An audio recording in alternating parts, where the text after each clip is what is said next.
C'est parti, parti. Allez, ça y est, nous sommes en live sur le TikTok de Vizoom. Et ce soir, nous sommes en bonne compagnie puisque nous avons deux joueurs de la campagne JDR Vizoom que nous faisons régulièrement à l'association Easy Win Training Games, une superbe association sur Perpignan qui nous permet de faire du jeu de société, du jeu de rôle et surtout des superbes belles rencontres avec des gens aussi passionnés les uns que les autres. N'est-ce pas? Tout à fait. Bonsoir. Bonsoir. Bonsoir. Voilà, donc ça fait un petit moment qu'on fait cette campagne, mais c'est vrai que depuis un petit moment, David et du coup, je t'appelle Kajidou. Oh, tu peux m'appeler Hélène. Ah, Hélène, ok. Donc Hélène et David ont un personnage qui sont pour le coup assez bien foutus, surtout pour Karok qui nous a défoncé quelques ennemis à coups de bâton. C'était très rigolo d'ailleurs. Donc ce sont deux personnages qui sont techniquement fonctionnels, mais peut-être qu'on pourrait aller un peu plus loin dans la partie JDR, puisque nous avons un personnage sans background. En fait, on a des personnages sans background. Et là, ce soir, on va aller peut-être triturer un petit peu ce personnage. On va un petit peu aller chercher dans les profondeurs de son histoire pour lui donner encore plus de valeur, encore plus de sens. Personnage en quête de BG, voilà. Alors, c'est la beau gosse attitude ou c'est le background? Background. Ah, background, ok. C'est bien de préciser quand même. Parce qu'aujourd'hui, les termes Oui. sont importants et ils veulent dire tous plein de choses maintenant. Toutes plein de choses. Alors, du coup, on va commencer, si vous voulez bien. On dit souvent les dames d'abord, ça vous va? Oh, Vas-y. ok. Ok, c'est bon, merci, j'y vais. Bien, eh bien, Hélène joue un personnage qui s'appelle Karok, comme je disais tout à l'heure. Un super personnage qui a souvent un bâton qui fait bien mal. Et Oh, moi, j'ai pété mon bâton à la dernière partie, je sais pas si tu te rappelles. oui, je m'en rappelle, mais je crois qu'il me semble que tu as récupéré un bâton quelque part, non? Non, il faut qu'on en Euh, rachète un. je sais pas. Qu'est-ce que tu disais, David? Faut qu'on en rachète un. Ah oui, il faut en racheter un, c'est vrai. Il me semblait bien qu'il y avait une Oui. histoire comme ça. En tout cas, ça c'est sûr. Elle a cassé son bâton. Et oui, à force de casser la gueule à tout ce qui bouge, bah forcément. Ah bah, au bout d'un moment, Donc c'est un on Goyak. aura beau dire, on aura beau faire. Et oui. Et c'est un Goyak. Donc qu'est-ce qu'un Goyak? Pour donner l'idée, bien évidemment, on va aller voir les illustrations, les superbes illustrations qui ont été réalisées par notre concept artiste Guillaume Delors, qui est extraordinaire et qui a une superbe patte, il faut le dire. Pour le coup, bah, ça fait partie d'une des illustrations que je préfère dans ce qu'il nous a proposé. C'est le Bérine de Goyautat, qui est une Goyak. Donc on a la représentation de sa race ici avec elle. Et du Nazgûl, puisque tous les Goyaks sont connectés, liés, même je dirais complètement fusionnés avec leur Nazgûl. Puisque si l'un meurt, l'autre il est complètement perdu. Il est même, je dirais même en proie à la dépression, à la tristesse, complètement quelque sorte à un laisser total de la vie. Voilà, on n'a plus envie de vivre quand on a perdu son double, son âme sœur, puisque ça fait partie de leur race et leur biologie. C'est comme ça que ça marche. Voilà, donc du coup, Karok, c'est un Goyak. Et un Goyak, ça a des histoires de dingue. Ça a des histoires de dingue, Hélène. Oui, tout à fait. Voilà. Et je vais t'expliquer pourquoi. Eh bien, déjà, il faut savoir que les Goyaks vivent essentiellement sous terre.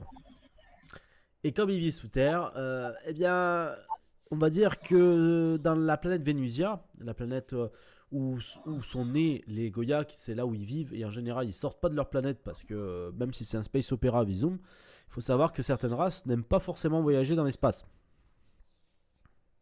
Ça, c'est quelque chose de très important à bien noter. Et Et je, oui. et je te Sauf que rappelle. moi, oui. Et je te rappelle, Hélène, que tu es un Goyak qui est aussi pirate. Et c'est un pirate qui va souvent dans l'espace. Voilà. Voilà. Donc du coup, on peut aussi, c'est ça que j'aime dans l'histoire de Visum, c'est qu'on peut aussi casser les codes de sa race, enfin pas casser sa race, parce que bon, ça veut dire autre chose, mais casser les codes de sa race pour pouvoir aller aussi jouer avec ces petits codes comme ça. Eh ben oui, mon personnage, il aime pas aller dans l'espace, normalement, parce que tous ses congénères sont comme ça, mais le mien, finalement, avec du recul, peut-être avec une certaine histoire, avec peut-être une aventure particulière, eh bien maintenant, l'espace, je kiffe. Mm. Donc voilà, ça fait partie des premiers éléments, hein.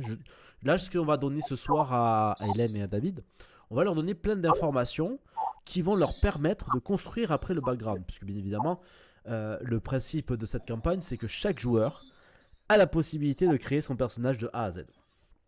Donc, maintenant qu'on a cette petite information, les Goyaks viennent de Vénusia, ils vivent essentiellement sous terre, ils n'aiment pas l'espace.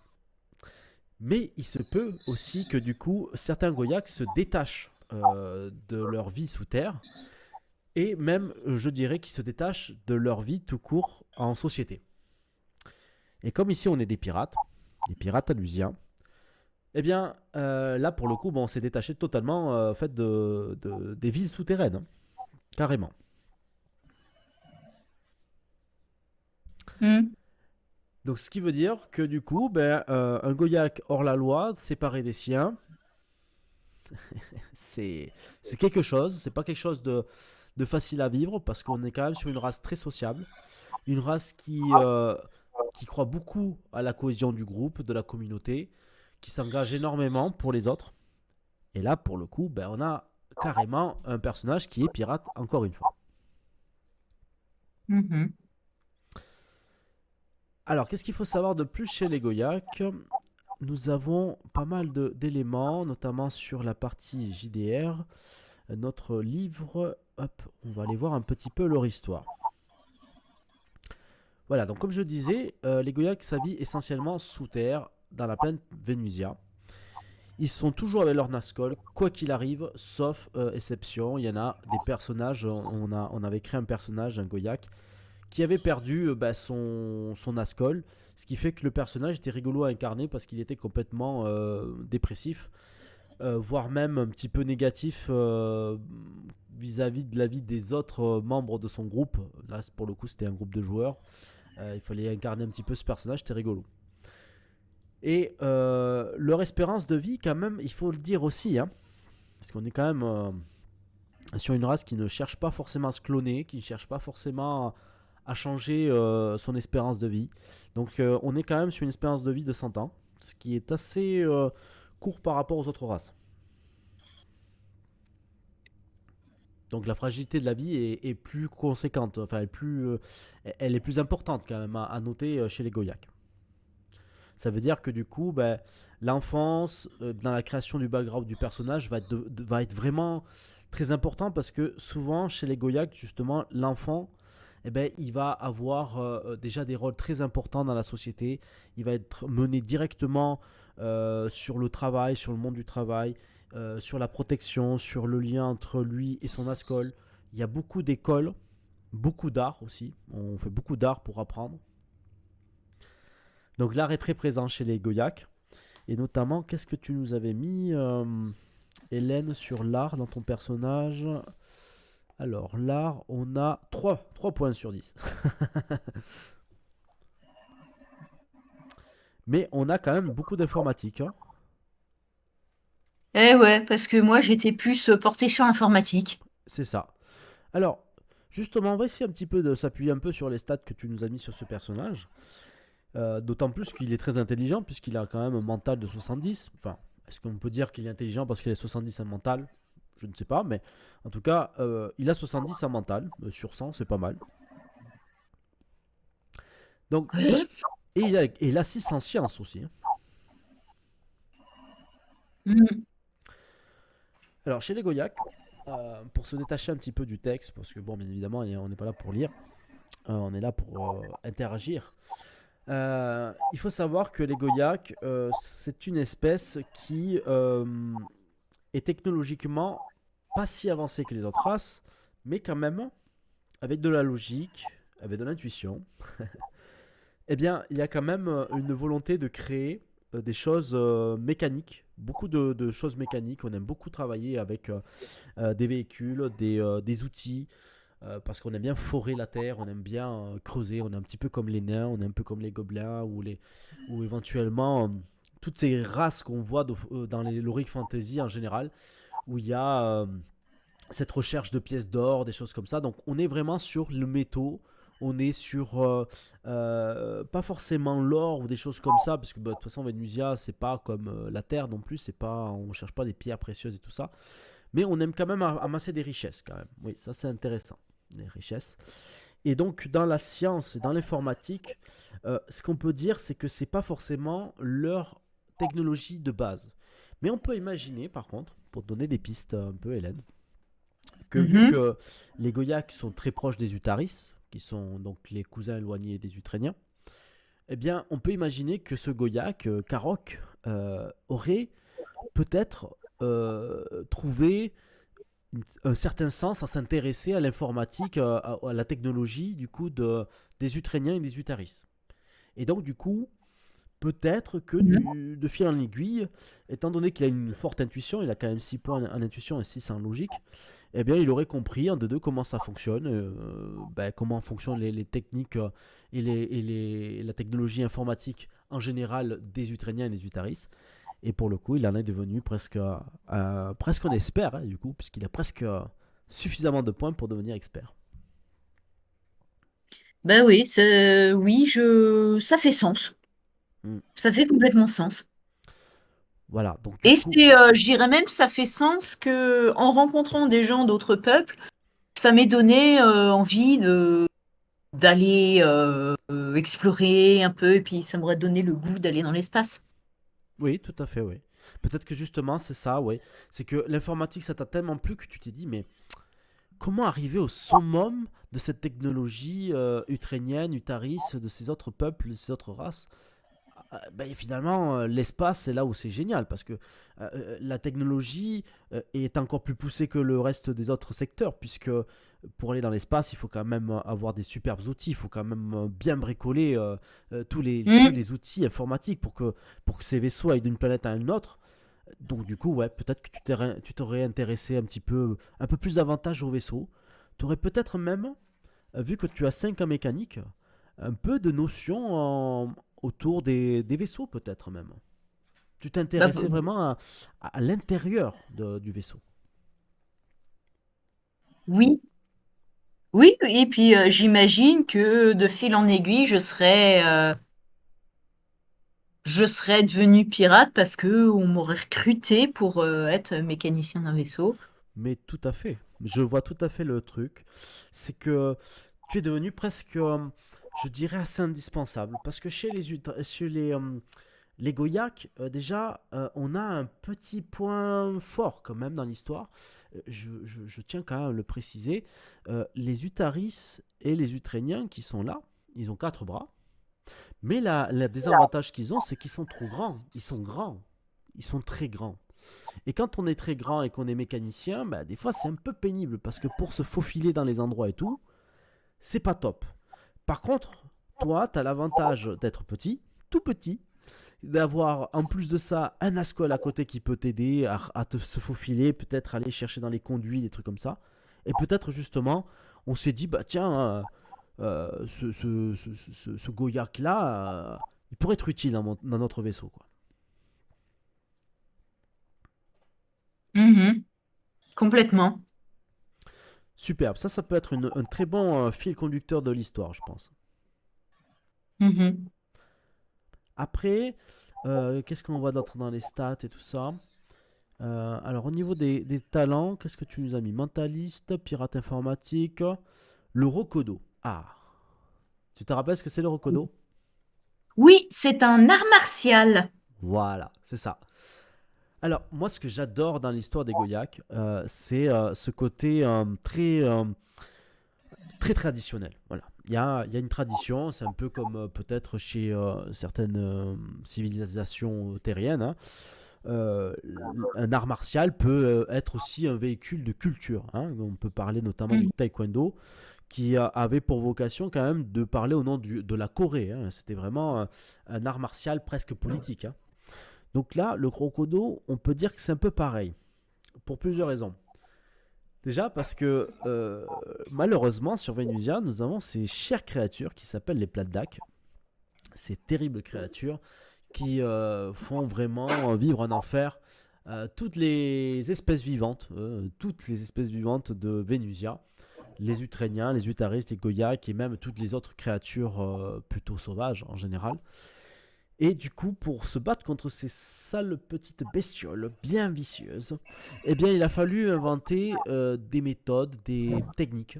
Et pour le coup, on a créé le Rokodo, qui est un art martial qui a pour vocation d'être autant utile sur des choses un peu immenses comme les plates-dacs, comme des situations aussi qui seront peut-être un peu moins sauvages, c'est-à-dire pour s'attaquer aussi éventuellement d'autres Goyaks qui auraient perdu la foi à la cohésion sociale. Mhm. Donc tu maîtrises le Rokodo. Ça veut dire quoi? Ça veut dire que tu as probablement aussi passé autour des sages. Alors soit des sages, c'est-à-dire que là on est dans une époque où on joue avec notre personnage où le centre Visum a été créé. Et du coup, le centre Visum, on l'a ici puisqu'on est, nous, en 180 du calendrier Visum. Et si on se reporte à nos dates, 180, tac, on en est là. Donc on est ici. Et on a déjà la fin de l'entente Visum et la destruction du centre Visum depuis 3 ans. Ce qui veut dire que peut-être, entre-temps, tu as peut-être été approché par des Vagoïs, des grands sages, qui auraient peut-être même participé à ces débats, à ces rassemblements entre les races pour créer des discussions philosophiques, spirituelles, qui amènent tout un tas de choses très intellectuelles, puisque tu as un grand mental aussi, peut-être même que tu faisais partie des sages. Et que, Mm. pour le coup, comme on a détruit le centre Visum, tu es un petit peu vénère par rapport à tout ça. Et, euh, et voilà, du coup, bah, tu t'es dit, bah, plutôt que de continuer à vivre dans ces sociétés qui ne font que s'entretuer, se faire la guerre, se détester les uns les autres, avec des intérêts politiques, etc., tu t'es dit, bah, je vais rejoindre les pirates, parce que eux se battent pour une vraie liberté. Et comme, en plus, je Mhm. suis une Vagoïs, je viens de cette richesse ancestrale qui est que je suis à la fois une sage, mais en même temps une guerrière, et que je maîtrise le Rokodo. Eh bien, je pense que la meilleure façon de défendre toute cette belle tradition, ma liberté, mes passions, mon envie de découvrir d'autres choses, la beauté de l'informatique, etc., toutes ces choses-là nouvelles qui sont arrivées à toi, c'est de devenir pirate. Ouais, voilà, c'est logique, ça fait sens, ouais. Tu serais une Mhm. ancienne sage, hein. Oui. Alors, pour la petite anecdote, les sages, c'est vraiment, pour moi, c'est un petit peu. Je vois Bizum comme deux axes principaux. Il y a la Grande Guerre Galactique, donc ceux qui aiment les batailles, etc., vont se régaler avec cette partie-là, puisqu'on a l'Ordre des Étoiles qui s'affrontera très bientôt dans l'histoire et qui va pas s'affronter, mais qui va s'attaquer plutôt à l'Union des corporations planétaires. Donc, les Néroviens vont attaquer essentiellement Vénusia dans un premier temps. D'ailleurs, je vais un petit peu cacher ce document parce que les dates, etc., ça risquerait de spoiler quelque chose. Mais quoi qu'il en soit, voilà, il y a cette guerre, cet affrontement qui se met en place. Et puis de l'autre côté, dans le deuxième axe de Visum, on a un personnage qui s'appelle Lornax, qui est ici. Et Lornax a, il n'a pas été un sage. C'est-à-dire que quand le centre Visum s'est créé, le premier, bah, il était occupé à étudier les plates-dacs, à étudier les Goyaks, à étudier la faune et la flore de Vénusia, aller sur Onaria aussi. Quand vous êtes allé il n'y a pas longtemps sur Onaria, vous avez fait des bêtises là-bas d'ailleurs, hein. Oh mon Dieu. Et oui, vous avez voulu capturer les créatures et puis finalement, bah, ça s'est mal passé. Donc du coup, ben, Lornax va par la suite se poser la bonne question, se dire mais Finalement, est-ce que c'était pas finalement une super bonne idée que de rassembler toutes les races? Et ça m'embête, j'ai pas eu le temps de m'en occuper, j'ai pas eu le temps d'y aller, j'ai pas eu le temps de participer à tout ça. Et maintenant que c'est détruit, j'aimerais bien peut-être en faire quelque chose. J'aimerais bien peut-être reconstruire la chose. Voilà, donc du coup, c'est pour ça que dans Visum, il y a deux axes principaux. La Grande Guerre Galactique et la volonté de rassembler les races pour que la philosophie, la spiritualité soient plus importantes finalement que les différences et les contraintes justement des différences. Voilà. Donc du coup, être une sage, Hélène, Karok, être sage, Mhm. c'était quand même un grand honneur puisqu'on ne pouvait pas être sage comme ça. On ne pouvait pas participer au grand débat comme ça. Il fallait prouver qu'on était digne de confiance. Donc tu as été une sage, sans doute. Et ça, c'est extraordinaire. Mm. Ouais, un sage. Je précise, mon perso est un mec. C'est vrai. Un sage, excuse-moi. Donc Karok, un sage. D'ailleurs, comment s'appelle ton Ascol? Je crois que je lui ai toujours pas donné de nom, tiens. Ah, ah, ah.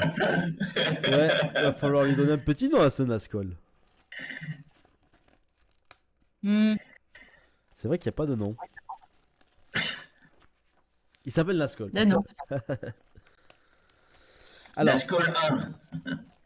ce qu'il faut savoir, c'est que chez les Goyak, techniquement, les noms marchent de la façon suivante.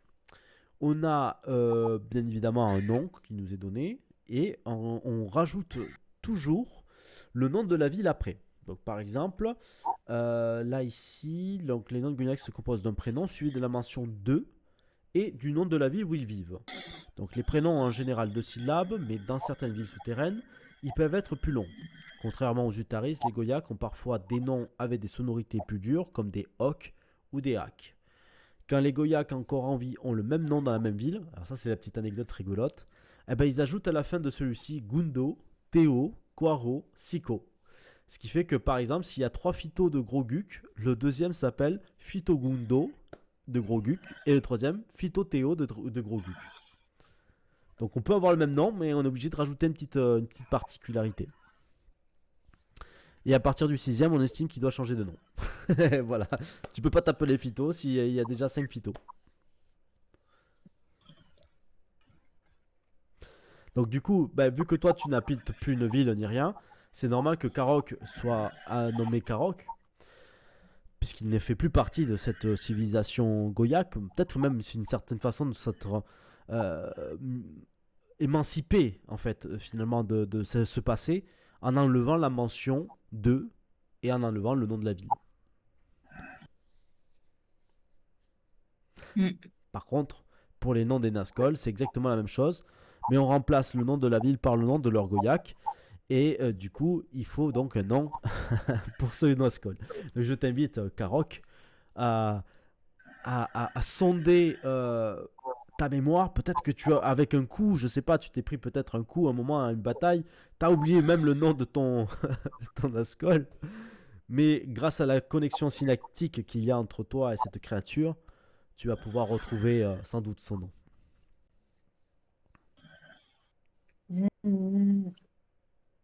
Darak avec deux R. Darak. Et voilà, voici que nous allons enfin pouvoir nommer ce Nazgûl Karok Le et pauvre. Darak. Et oui, le pauvre, en sachant que, bien évidemment, les Nazgûl sont très importants chez les Goyak, puisque toutes leurs émotions sont retranscrites à travers même leur physique. C'est-à-dire que leurs yeux vont changer de couleur en fonction de leur état d'esprit, en fonction de leur colère, de leur joie. Et donc, du coup, là, Darak reprend ses couleurs normales. Il est content. Et du coup, il n'a plus ses yeux rouges comme depuis le début de cette campagne que nous faisons ensemble. Ça y est, maintenant, Darak est content de se rappeler que tu te rappelles de son nom.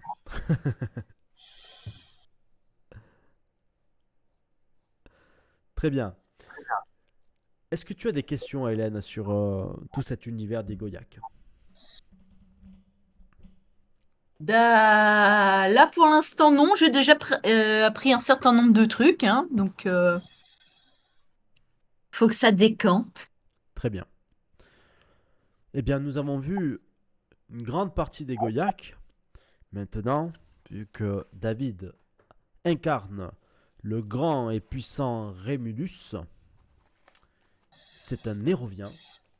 Et nous allons parler essentiellement Nérovien. David, es-tu prêt? Oui, oui. D'habitude, c'est pas moi le maître du jeu, mais j'aime bien. Finalement, peut-être ça va me plaire d'être maître du jeu, tu vois. C'est Axel, notre maître du jeu. D'ailleurs, on lui fait un petit coucou. J'espère qu'il va bien. Parce qu'il a eu pas mal de petites choses en ce moment. Et notamment, il était malade. Et ça allait mieux. Ce week-end dernier, on a beaucoup travaillé d'ailleurs avec lui et Julia, qui nous a rejoint pour la partie graphique. Et c'était vraiment cool. Un week-end coworking génial. Donc du coup, comme je disais, on va parler Nérovien. Rémulus, c'est un Nérovien. Et quand on regarde un petit peu ses stats et qu'on regarde un petit peu ses attributs ainsi que ses compétences, on se rend compte qu'il a quand même beaucoup de points en conduite, en secourisme, en logique, en intuition et en art aussi.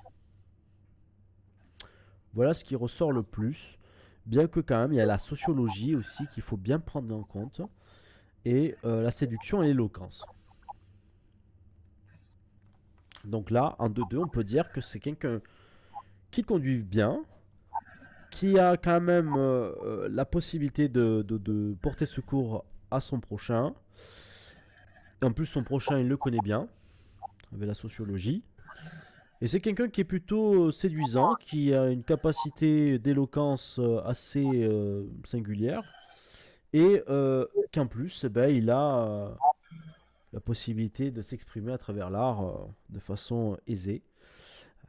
Et en plus de ça, il a quand même une petite partie informatique. Donc du coup, c'est quand même un personnage il y a plusieurs forces dans tous je dirais dans les 3 attributs principaux.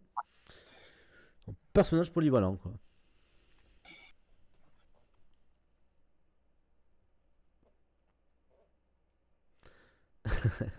Je laisse toujours en blanc pour voir si vous répondez en fait, hein. Ah, d'accord, ok. J'attends. Non, voilà, je laisse quand même un blanc parce que j'aime pas faire des monologues. C'est toujours bien de faire un petit échange quand même. Mais bon, voilà. Donc du coup, on a quand même un personnage polyvalent, comme je disais. Au niveau des attributs, nous avons 60 en social, 40 en physique et 50 en mental. J'allais le dire un peu à la catalane, mental, mais c'est mental. Donc c'est quand même, encore une fois, on voit que c'est un personnage qui est quand même dans la moyenne pour l'ensemble. Il a un peu moins de physique que de social, donc ça voudrait dire presque que on n'est pas forcément sur le guerrier pur, on est quand même plus sur un personnage qui favorise les autres, l'échange avec les autres. On a aussi ce côté séduction, éloquence. Donc il y a quand même cette volonté aussi de pouvoir impacter les autres à travers nos actes, et notamment la parole. Puis en plus on les comprend bien avec la sociologie. L'art aussi fait partie quand même si c'est dans le mental, c'est quand même quelque chose qui a pour but de l'expression de soi. Et des fois l'art a tendance à pouvoir toucher les autres, et si on le fait bien, eh bien on touche encore mieux les autres. Voilà, donc Ok. du coup, on a pas mal d'informations quand même. Là. Maintenant, on va voir un peu ce que c'est que les Néroviens. Alors, les Néroviens, c'est très particulier dans le scénario qu'on a choisi de vivre là actuellement. Parce qu'il faut savoir qu'à la base, les Néroviens ne sont pas du tout proches ni des Ukrainiens, ni des Utaris, ni des Goyaks. Donc du coup, qu'est-ce qu'ils font dans l'histoire actuellement? Alors, c'est assez simple. Comme on le disait tout à l'heure, la partie du centre Visum est créée vraiment, dans un premier temps, par cet échange entre les Néroviens qui découvrent Vénusia, qui viennent comme ça, par hasard. Ils arrivent, ils découvrent Vénusia et ils se disent Mais il y a d'autres races, il y a d'autres civilisations. Et par le biais de quelques échanges, on va dire, un peu intéressés, on va cacher un peu l'histoire. Et ce qui fait qu'au départ, on vient pour coloniser ou du moins découvrir un peu Vénusia. On lui a cherché peut-être même à exploiter Vénusia. Mais en fait, on se rend compte qu'il y a déjà des civilisations qui sont déjà là, présentes. Donc du coup, c'est compliqué. Et par le biais d'un énorme quiproquo, les Utréniens et notamment les Utaris, puisque c'est surtout les Utaris qui vont traiter avec les Néroviens qui arrivent sur Vénusia, par ce quiproquo, ils vont croire que les Néroviens sont en fait en exil, qu'ils sont perdus et qu'ils ont besoin d'un lieu de vie. Et du coup, les Utréniens et les Utaris vont accepter les Néroviens sur Vénusia. Ils vont leur créer un quartier dans la capitale Vénuas, puisque Vénuas est la capitale de Vénusia. Et dans cette capitale, et dans ce quartier qu'ils vont créer, donc le quartier nérovien, ça va devenir un lieu d'échange. C'est là où on va créer le centre Visum, c'est là où toutes les races, au fur et à mesure, vont se rassembler, de façon au début, juste pour écouter un peu les uns les autres, par curiosité, et au fur et à mesure, ça va s'institutionnaliser, ça va se mettre en place avec des codes, des règles, et, euh, et donc du coup, il faut mériter d'avoir sa place, il faut y aller vraiment avec son badge, ça on n'en a pas parlé tout à l'heure, mais le logo Visum, c'est en réalité le badge des sages. En gros, on ne pouvait pas rentrer dans le centre Visum, dans le centre du quartier nérovien, on ne pouvait pas rentrer si on n'avait pas le badge pour attester qu'on est bien un sage du centre Visum. Donc les Néroviens, ils sont là, ils viennent sur Vénusia comme ça, mais malheureusement, en 180, on l'a vu tout à l'heure, eh bien, ça fait 3 ans que le centre Visum est détruit. Et pourquoi il est détruit? Eh bien parce que les Néroviens vont perdre patience, c'est-à-dire que de moment, le quiproquo de on est là pour parce enfin, les autres ils croient qu'encore ils sont là pour parce qu'ils ont besoin d'un lieu de vie, parce qu'ils sont perdus, leur planète ne va pas bien ou autre. Ce mensonge va tomber. Du coup, Nérovus, le chef des Néroviens, l'impérator, le chef de l'Impirie, va venir sur Vénusia en personne. Et il va bien voir que déjà le quiproquo, il faut arrêter avec ça. Les Néroviens ne sont pas là pour chercher un asile ou un lieu de vie. Ils sont très présents dans la galaxie Visum en général. Ils sont très puissants, très très très puissants. Et ce qu'ils veulent, c'est savoir si les Utréniens, les Utaris et les Goyak peuvent se soumettre au culte des étoiles. Là, ni plus ni moins. Donc les Néroviens, ils sont tenus essentiellement par l'Impirie, mais aussi par leur religion ou leur philosophie. On pourra l'entendre comme on veut. C'est un peu entre religion et philosophie, parce que c'est pas une religion, il n'y a pas de Dieu. Mais il y a quand même un côté très religieux, très fanatique. Et le culte des étoiles, eh bien, il fait peur aux Utréniens, aux Utaris et aux Goyak. Donc forcément, le centre Visum va complètement exploser de l'intérieur à cause de ces intérêts qui sont complètement contradictoires. D'un côté, on a le culte des étoiles qui régit la vie des Néroviens. Et de l'autre côté, c'est très corporation, très argent, c'est très... comment on va collaborer avec eux pour gagner de l'argent, comment on va les exploiter aussi. Donc forcément, on n'est pas du tout d'accord. Et c'est pour ça que la Grande Guerre Galactique, après, va se mettre en place. Mais là, dans le scénario dans lequel on est, on oublie ça. Nos personnages ne le savent pas. Donc Rémulus ne sait pas qu'il va y avoir une guerre. Karok ne sait pas qu'il va y avoir une guerre. Darak ne sait pas qu'il va y avoir une guerre. Et le personnage aussi de Gerson ne le sait pas. Ce qui fait que quand le centre Visum va être détruit, on va foutre dehors les Néroviens. On va leur dire, c'est fini le quartier nérovien. Vous sortez, vous repartez chez vous. Vous n'êtes plus les bienvenus. Vous êtes bannis.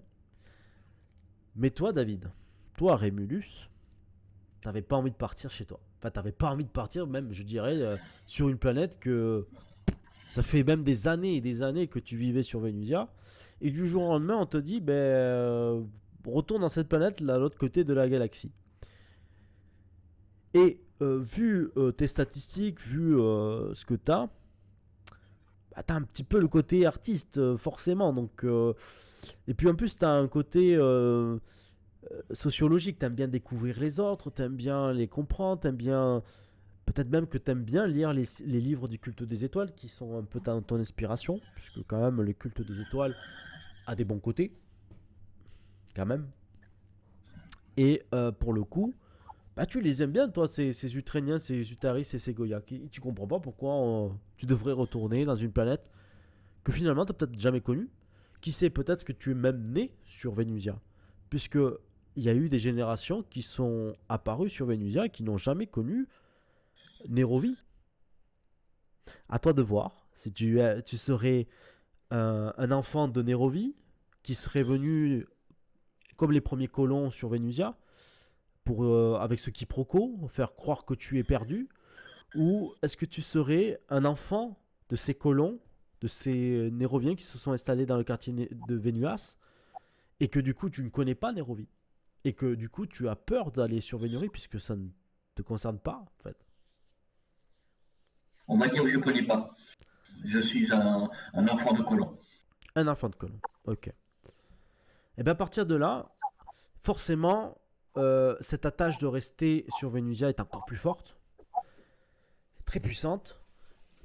Et en plus de ça, peut-être même dans un premier temps, tu aurais essayé de vivre parmi les Utaris à Vénuas en te cachant. Mais malheureusement, ben, tu t'es fait choper. Voilà. Alors il y a plusieurs façons de voir la chose. Il faut savoir que la plupart des Néroviens qui sont bannis partent quand même avec le vaisseau, hein, le seul vaisseau qu'ils avaient en Vénuas, parce que bon, les Néroviens ne voulaient pas forcément laisser trop leur technologie non plus aux mains des Ukrainiens et des Utaris. Donc il y avait quand même un vaisseau qui stationnait dans le hangar. On le gardait toujours un petit peu au chaud. Et... Donc ce vaisseau-là a été réutilisé pour que les Néroviens partent après que le centre Visium soit détruit et que leur race soit bannie. Et les autres, en général, ils ont essayé déjà de manifester, de faire entendre leur voix de façon positive, de façon passive aussi. Enfin, il y avait plusieurs. Et pacifiste surtout. Il n'y avait pas de revendications armées. Ça, non, surtout pas. Surtout les Néroviens qui veulent rester, ils voulaient se faire bien voir. Il n'y avait pas de violence. Et donc, du coup, dans l'histoire, il y en a qui sont restés sur Vénuas, cachés, comme je disais, et d'autres, peut-être, ont décidé de partir de suite de la ville, se cacher dans la grandeur de Vénusia, parce qu'il faut savoir quand même que Vénusia est une planète immense, et c'est pas une planète totalement habitée par les Utaris et les Goyaks. C'est une planète qui est tellement immense, tellement grande, que pour le coup, eh ben, on peut imaginer que beaucoup de zones sont complètement inhabitées, quoi. Il y a même sur le continent Vidia, dans le continent Vidia, il n'y a quasiment aucune colonie, aucune vie en fait. C'est-à-dire que il n'y a qu'un seul continent qui est habité essentiellement sur Vénusia, c'est le continent Ugoïna. Donc les Néroviens pourraient très bien partir du coup de Vénuas. Et salut Gerson. Coucou. Bienvenue. Salut Gerson. Donc du coup, comme je disais, on peut très bien imaginer qu'un Nérovien soit allé carrément dans la cambrousse et se permettre de vivre un peu au gré de peut-être des émotions, des rencontres, etc. Et donc, le truc, c'est qu'il est là. C'est que Vénusia, c'est quand même une planète hostile. Très hostile. Hein. Comme on l'a dit, on a quand même ces créatures, les Platdak, qui sont très féroces, très virulents. Et enfin, elles sont très virulentes, ces créatures. Et pour le coup, qu'est-ce qui reste comme alternative quand on ne peut pas rentrer ni chez les Goyak, ni chez les Utaris? eh bien, ce sont les hors-la-loi. C'est pour ça que les Néroviens ont été contraints, ou du moins beaucoup ont été contraints, de se retrouver dans la piraterie alusienne. Donc voilà Rémulus, pourquoi tu serais peut-être arrivé jusqu'à la piraterie. Euh, on avait dit que j'avais été capturé par un savant fou guitariste, tu te rappelles? C'est vrai, c'est vrai. Et ça fait partie des autres éléments. En effet, on était parti sur une belle histoire, et pour le coup, pour peut-être aller un peu plus loin dans celle-là, on peut imaginer que chez les Ukrainiens, la science, quand même, elle fait partie des espèces de petites choses curieuses de la vie, quoi. Et eux, ils n'ont pas trop d'empathie, on va dire, avec les autres races. Il faut savoir quand même que Utrae, c'est un petit peu une planète poubelle, hein. Il y a quasiment plus de, il y a quasiment plus de nature. Il y a quasiment plus d'espèces animales sauvages. Donc c'est pour ça d'ailleurs qu'ils sont dans l'hyper technologie, qu'ils ont aussi beaucoup de robots. Et pour le coup, ils sont en quelque sorte contraints d'aller dans d'autres planètes aussi pour exploiter des richesses et des ressources. Donc là, on peut imaginer que Rémulus, il se serait fait choper par un scientifique qui est un peu foufou, un peu complètement fou même. Et on avait parlé d'expérience, c'est ça, hein? Oui.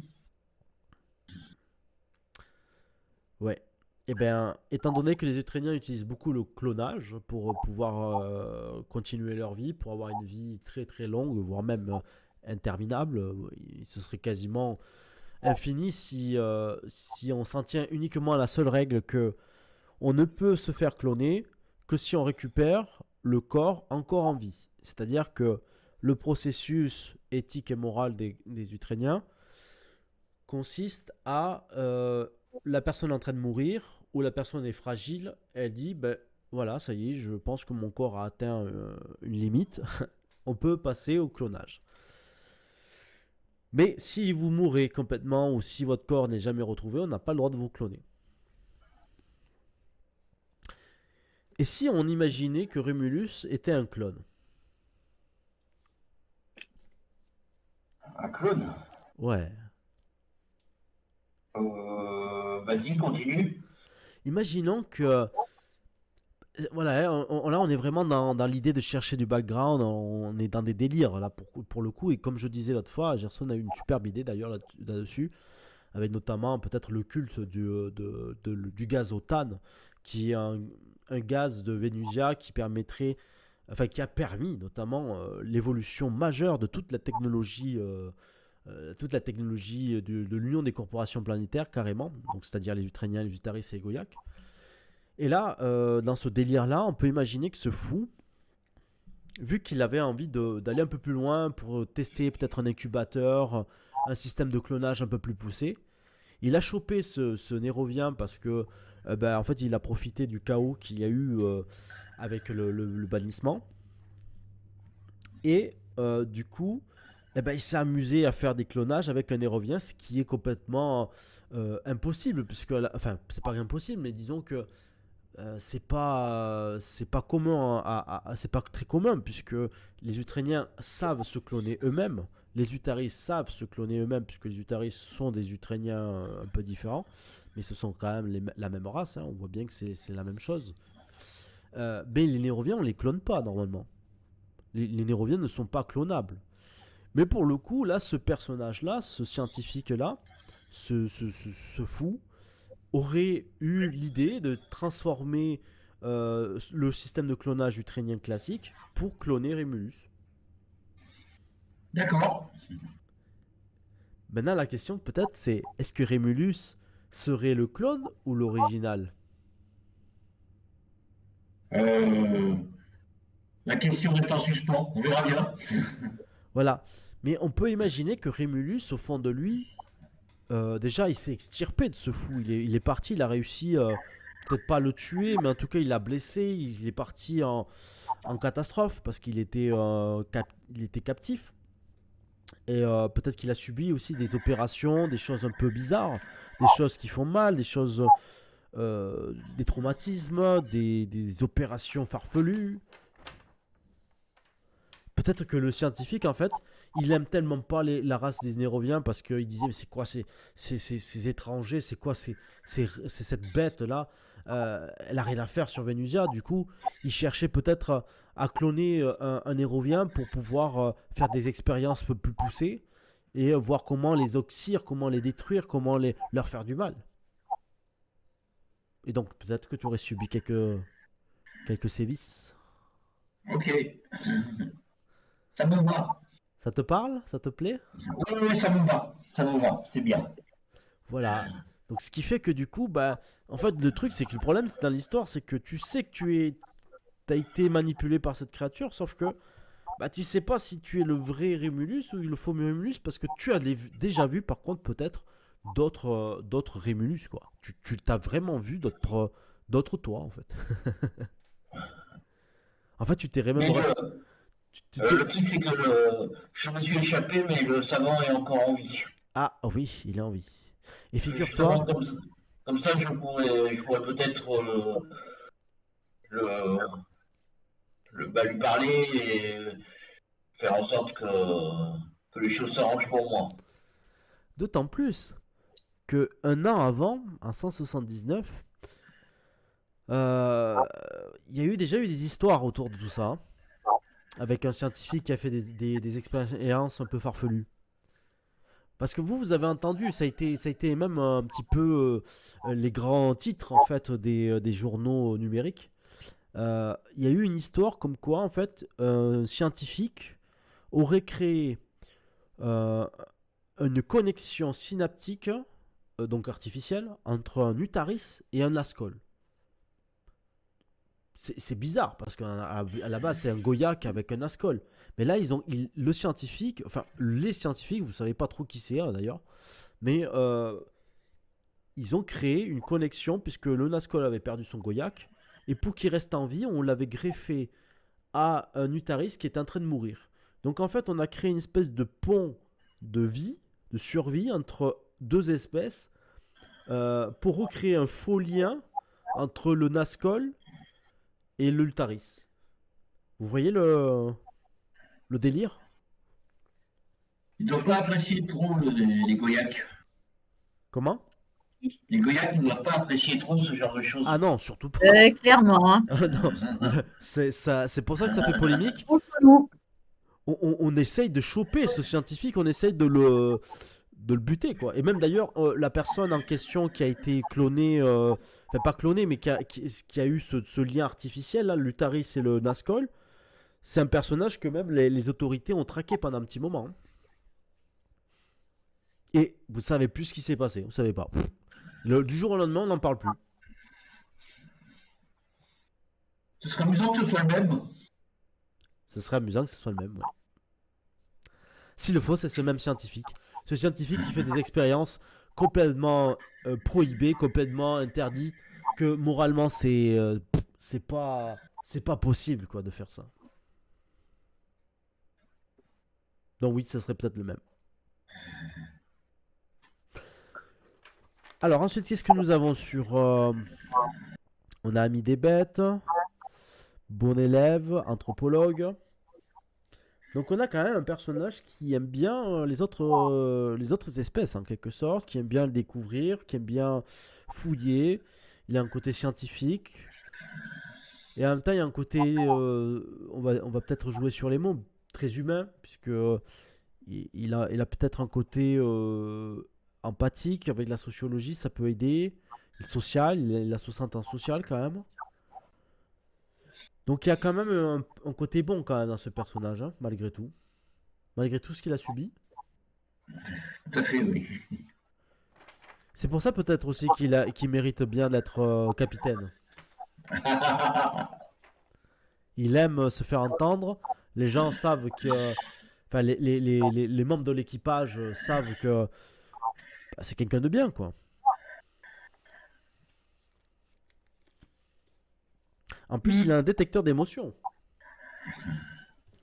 Il a le talent de détecteur d'émotions. Mais en même temps, quand même, il sait quand même se défendre, hein, parce il a la possibilité d'avoir l'expertise bouclier, donc quand même, bon, il a ce côté très nérovien, hein, parce que même s'il est peut-être pas né à Nérovie, on lui a parlé des grandes guerres, des grands combats et tout ça, parce qu'il est artiste, donc forcément, il a une façon de s'exprimer aussi. D'ailleurs, il va falloir déterminer est-ce qu'il aimerait bien s'exprimer à travers l'art. Qu'est-ce qu'il ferait? Il chanterait, il danserait, il écrirait peut-être, il dessinerait, Euh, Écrire, c'est le écrire. plus simple. Oui. Alors c'est vrai, les Néroviens aiment beaucoup écrire. Ce sont des grands écrivains, des grands orateurs aussi. On aime beaucoup la poésie, on aime beaucoup philosopher, on aime beaucoup euh, écrire des contes aussi. Même si on le verra peut-être un peu plus tard, il y a d'autres races qui sont beaucoup plus portées sur les contes. Et les Goyaks aussi aiment beaucoup les contes d'ailleurs. D'ailleurs, toute leur civilisation est fondée sur des contes. C'est pas une religion, mais c'est un peu un conte, comme quoi il y aurait une sorte de déesse mi-Nazgûl, mi-Goyak. Il y a quand même un grand conte autour de la Sévin Douanimi, ça veut dire la double âme. Ce serait une sorte de personnage, voilà, deux têtes, un petit peu comme on a dans les philosophies et notamment la mythologie grecque ou la mythologie égyptienne. Donc les doubles têtes, les choses comme ça, c'est très en vogue, hein, dans la mythologie en général. Ben, chez les Goyaks, on a ça. Et les Néroviens, c'est vrai qu'on aime écrire. On adore écrire d'ailleurs. On adore écrire parce que toute la transmission du savoir se fait essentiellement sur des textes sacrés, les textes sacrés du culte des étoiles. Et on a tendance à aimer beaucoup la calligraphie. Ça, la calligraphie, on adore ça. Pour plusieurs raisons. Déjà parce que on aime bien les tatouages, on aime bien tatouer. Et forcément, la calligraphie apporte un plus. On fait pas des tatouages, on fait pas des dessins comme on fait peut-être chez nous les humains. C'est essentiellement des marques de noblesse. Donc des lettres très fortes, très puissantes au niveau de la signification. Mais c'est pas du dessin, c'est vraiment de la représentation iconique. Mais on a une fourrure, non? Oui, vous avez une fourrure, oui. Mais Ben, comment on fait pour le tatouage? parce que vous avez une fourrure qui est quand même moins épaisse, puisqu'avec l'évolution, ben forcément, vous avez moins en moins de poils. Donc on peut imaginer que le tatouage, c'est du tatouage en relief, lumineux, c'est très lumineux, et pour le coup, ça va au-dessus de la fourrure. D'accord. Même on peut dire que c'est de la peinture aussi qui peut aller sur la fourrure. Donc c'est entre du tatouage et de la peinture en fait. Mais ça dépend les parties du corps. Par contre, tous les militaires, comme Rugus Kainos que nous avons là, c'est essentiellement des tatouages ancrés vraiment dans la peau. D'ailleurs, j'aurai le plaisir très bientôt de vous montrer le tatouage que je ferai, le tatouage nérovien, puisque j'en ferai un sur moi-même, un vrai tatouage, un tatouage militaire. Comme ça, vous verrez ce que c'est. Donc non, toi, tu n'as pas de tatouage, par contre, militaire. Non, maintenant j'ai pas fait l'armée. C'est ça. D'autant plus que tu n'as pas de tatouage du tout même. Et c'est peut-être ça aussi qui peut t'alerter sur l'histoire du clonage. Ouais. Parce que tu sais que chez les Néroviens, tu n'as peut-être pas été sur Nérovie, mais tu as vécu suffisamment de temps avec d'autres Néroviens pour savoir que les Néroviens se font des tatouages. Et pourquoi tu n'as pas de tatouage? C'est une bonne question. Ils sont peut-être cachés. Peut-être ils sont cachés. Quoi qu'il en soit, l'écriture, tu es donc un grand écrivain. Tu sais écrire, tu manies bien la plume. Et pour le coup, c'est vrai que tu parles très bien le nérovien, l'alusien. Donc tu as quand même cette aisance de savoir pratiquer et écrire peut-être correctement deux langues déjà. Et c'est déjà pas mal. Ok. Très bien, très bien. Voilà, ben ça c'est pour tout le background pour Rémulus.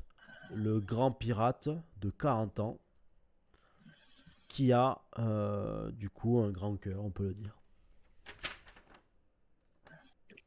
Et une bourse bien garnie. Et une bourse bien garnie. Ah. Ouais. Pas vraiment. Du coup, Gerson, tu viens d'arriver au bon moment puisque nous allons passer à ton personnage.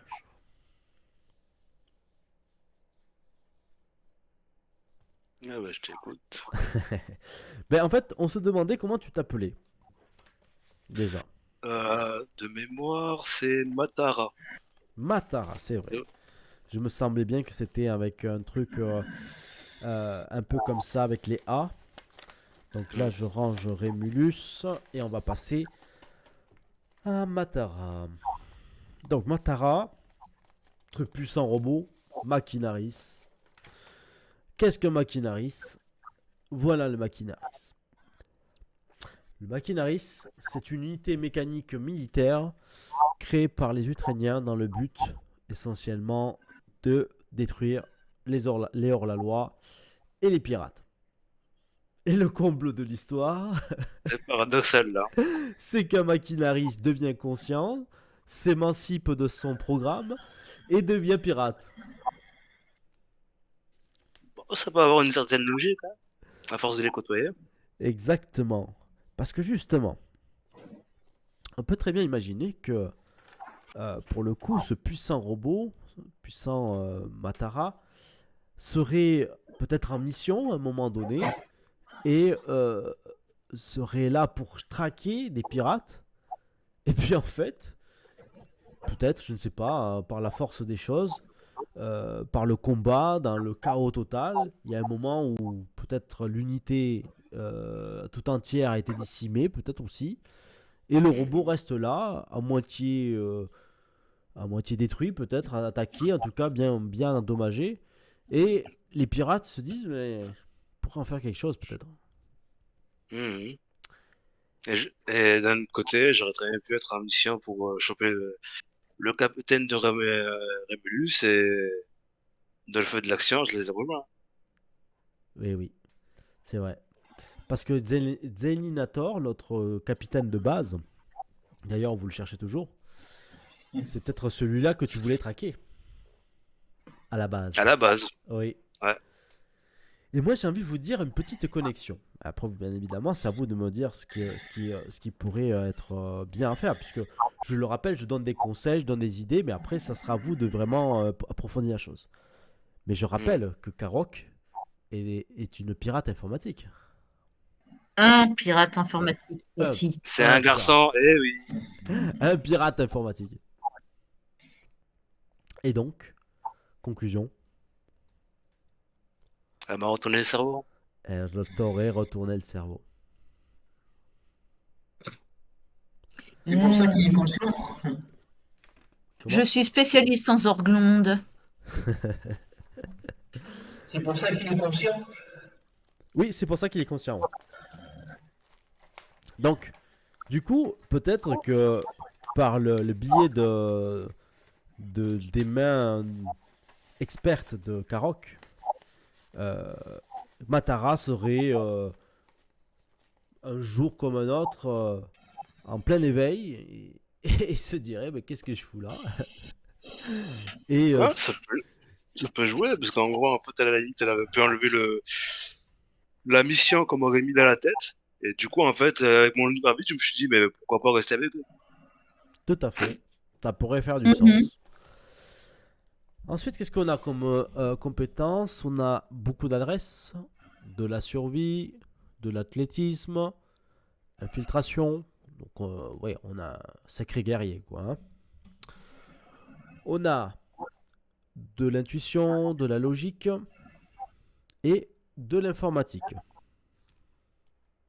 Ce qui veut dire que, pour le coup, on a un personnage qui est très puissant, qui est vraiment fait pour le combat.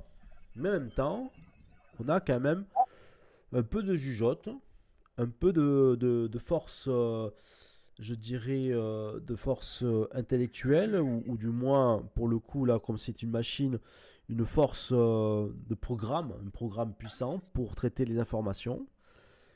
Et on a cette petite polyvalence supplémentaire qui fait que ben, malgré tout, dans les missions, on peut quand même transformer, trafiquer, pirater peut-être aussi, puisque est-ce que tu as... non, tu n'as pas forcément de pirate, par contre tu es un grand expert de drone. C'était ça qu'il fallait surtout bien conclure sur toutes tes compétences en mental. Mhm. Et ça, pourquoi tu serais un grand créateur de... Enfin, un grand amateur de drone? Bah, en soi, j'aurais pu penser que le premier drone que j'ai reçu, en fait, on me l'a donné dès mes débuts.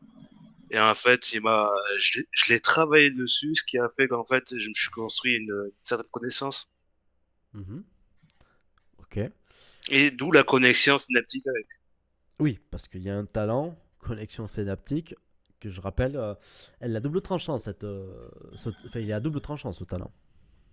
Hmm. Parce que si on perd le drone,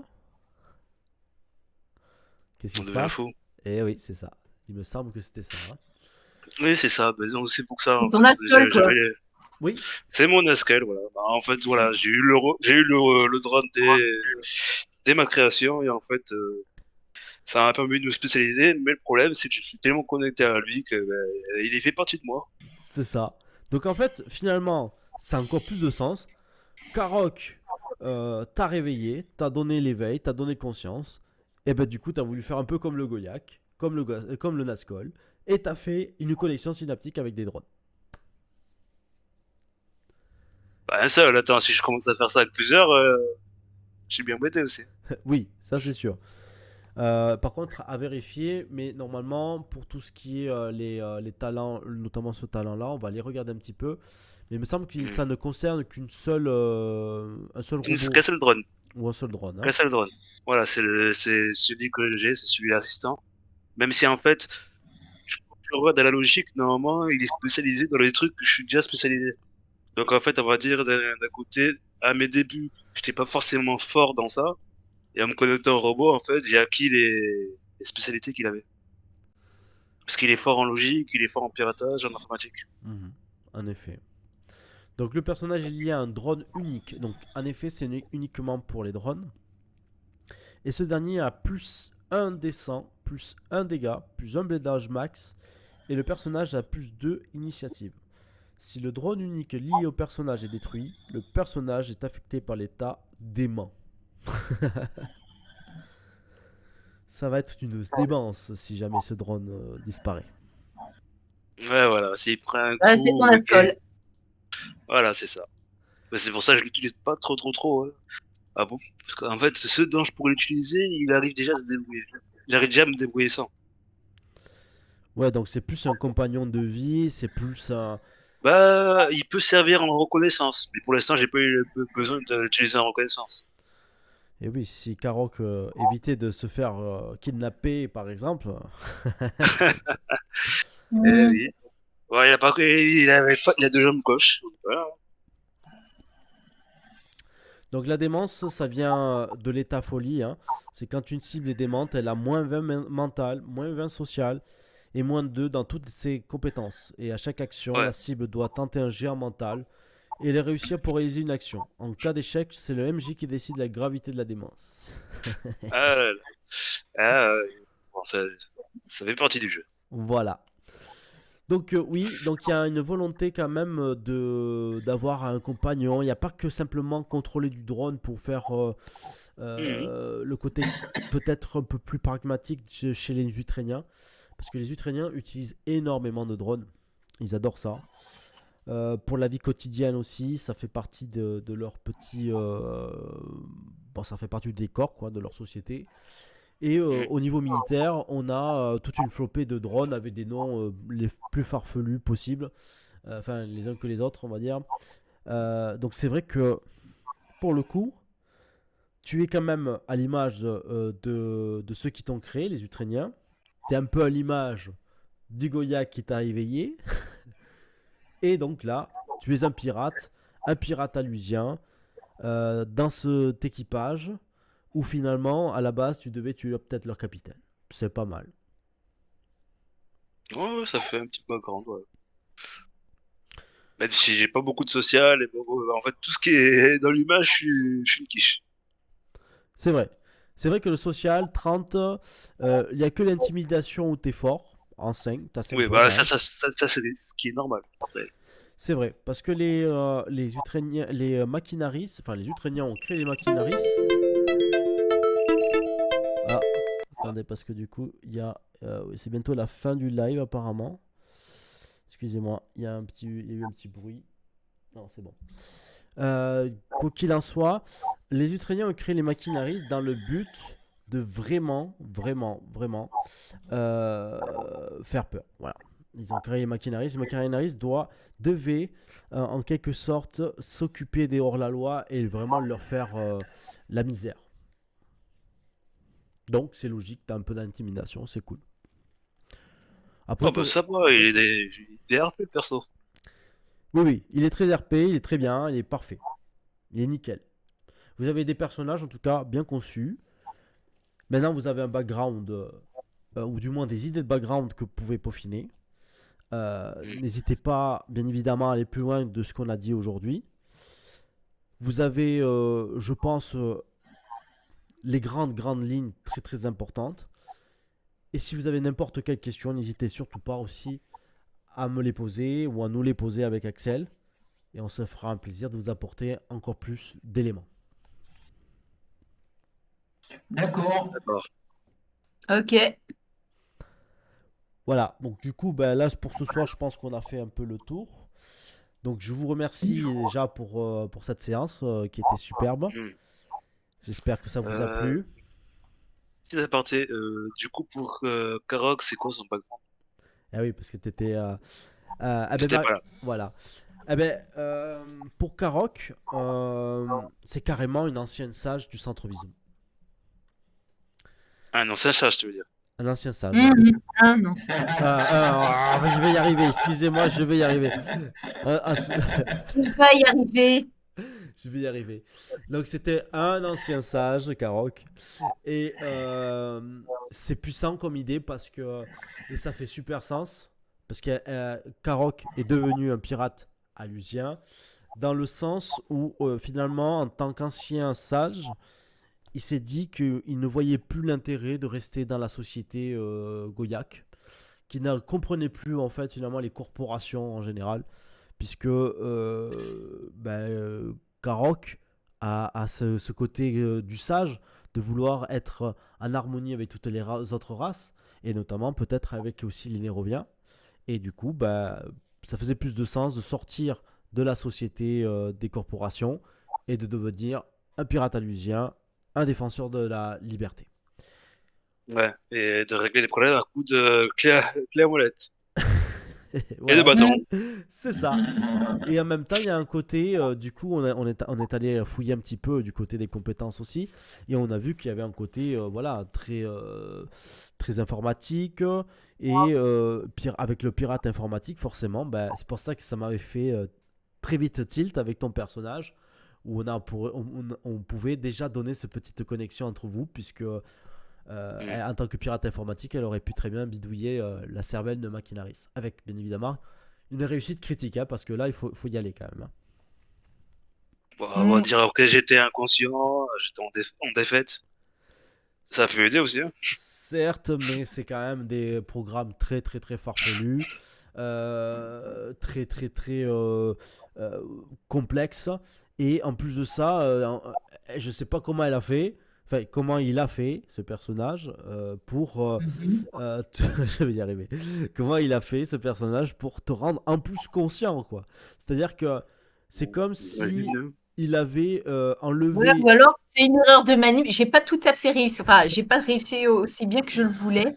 Et Oui, je l'ai voilà, ça rendu. a été fait au pif. Enfin, c'est un dommage collatéral. c'est- Voilà, ça a été au pif. Elle m'a foutu Voilà, un coup. j'ai fait ce que je Il m'a voulais, foutu mais voilà, il y a un dommage voilà. collatéral. Il m'a foutu un coup de clé anglaise et ça a marché. Oui, c'est pour ça que ton côté social il est peut-être pas très élevé, c'est peut-être à cause de ça, peut-être. Ouais, j'ai encore des séquelles. Le programme il est pas méga fiable, Mais il marche, au moins il marche. Et puis tu es en mode e-learning, hein, e-learning, c'est-à-dire que tu continues à apprendre, à évoluer quand même. Tu as ta propre Hmm. conscience. Et même, je dirais aussi que par ta logique et ton intuition, tu as cette envie, malgré tout, voilà, de rester avec les pirates parce que tu penses que tu peux en apprendre davantage, que tu peux aussi avoir un sens dans cette nouvelle existence. Hmm. Et puis aussi, comme tu es un guerrier et que tu penses que finalement, c'est pas si mal de rester là avec eux, bah, du coup, bah, tu peux mettre en pratique tout son savoir-faire, quoi. Voilà. Ouais, c'est sûr. Je vais pas finir dans le social alors que je suis C'est une ça. machine à tuer.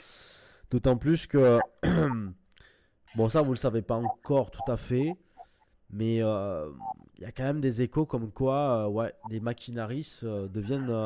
En tout cas, il y a des erreurs de programme depuis une certaine série. Et il y a des machinaris qui ne sont plus. Enfin, ils répondent plus comme avant, quoi. Enfin, il y en a qui sont même conscients. En tout cas, c'est bizarre, mais il y a des histoires, des infos qui circulent comme ça. Donc, c'est un petit peu l'air du temps, ouais. Aussi. Hmm. Voilà, donc le background de Karok est quand même bien fourni, d'autant plus que chez les sages, il y a pas mal d'histoires. Et je pense que par la suite, elle aura pas mal de choses à vous raconter. Mm, Et mhm. aussi, on a déterminé le nom de. Enfin, du moins, c'est pas déterminé. On s'est rappelé le nom de son Ascol. Voilà, on est allé sonder la mémoire de Karok parce que, entre-temps, on nous avait pas dit comment s'appelait son Ascol. Ah, d'accord. Donc, c'est Darak. Darak. Ouais, Karok et Darak. il faudrait un nom pour ton drone. Oui, hein, pour le drone, on peut lui donner un nom, oui, en effet. Donc, Moi, je Jason. peux toujours chercher, je peux toujours chercher un, mais là, j'ai rien en tête. Par contre, on est d'accord que dans l'univers de Vizum, si un maquinariste donne des noms à ses propres drones, et déjà qu'il a des drones, déjà c'est bizarre. Mais en plus qu'il donne des noms aux drones. Mais je crois qu'en plus, j'ai mis des drones aussi. Tu as Ami des robots. Ami des robots, oui. Ami des robots, c'est quand le personnage est relativement proche d'un robot qui a le talent âme d'une machine, il a plus ou moins toutes les compétences liées au social. Donc en gros, t'es pas très bon au social, mais avec d'autres robots, ça pourrait le faire.